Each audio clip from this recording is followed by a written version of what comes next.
Hey Kids for Christ crew.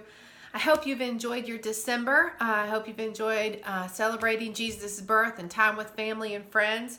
I know that we have this is our first Christmas ever being at home for the holidays and having people come in to visit us. So that was super fun for us. But we will be starting back this Sunday, January the 6th. We will be starting back with our Kids for Christ at night. We've eliminated that, as you know, from the December schedule just because of the busyness of the Christmas activities and church activities at nighttime.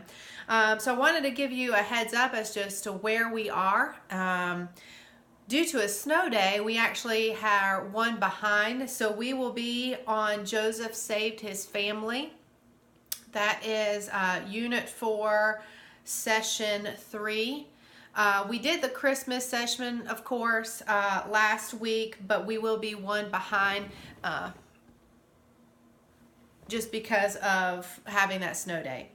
But this is a time, as I'm looking over this particular unit, you see here how Joseph was sent to Egypt and how, through just some family turmoil. And this is just a family. Talk about a messed up family. You see these 12 sons quarreling and fighting and, the jealousy. And you think, what would have caused that? You think the moms were obviously jealous of one another and fighting for the attention of Jacob.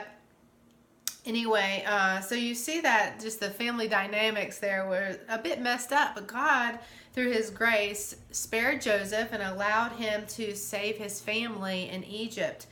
And so then you go on to Moses in this unit. Moses was born, and you think about Moses. Moses was born in chaos and turmoil as well. He was supposed to be killed, and his mom took a leap of faith and stuck him in the very dangerous Nile River.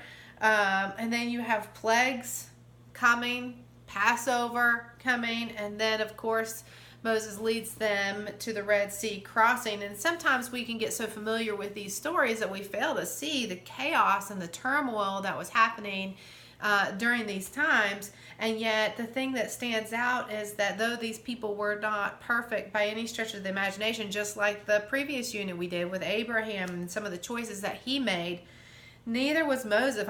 He was a murderer, and yet God used him. Joseph's family tried to kill him. Joseph was very, he liked being the favorite of the family. But yet in the midst of this, God used these men in very special ways to do miraculous things for His people as a way to protect, yes, Joseph and Moses, but really greater than that, to protect the Israelite people and to honor them and to show them that He still loved them and cared for them.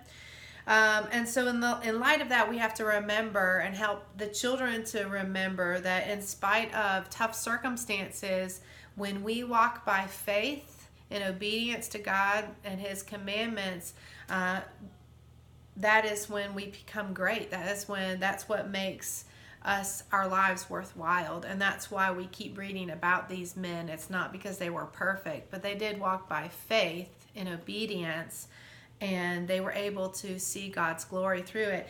And so in summary, one of my favorite verses, it's been a special verse for me, especially during when we found out about Melissa's seizures. It's Exodus 4:11. You wonder, why did this happen? Why are these circumstances happening? And this verse was really special to me during that time of realizing that Melissa had seizures and was going to have seizures for a long period of time. And it says in Exodus 4:11 and 12, "So the Lord said to him," Moses, "Who has made man's mouth? Or who makes the mute, the deaf, the seeing, or the blind? Have not I, the Lord? Now therefore go, and I will be with your mouth and teach you what you shall say." So God is a God that loves working through our weaknesses and through our tough circumstances to show off His glory. And we get to be a part of it if we're willing to walk by faith and obedience.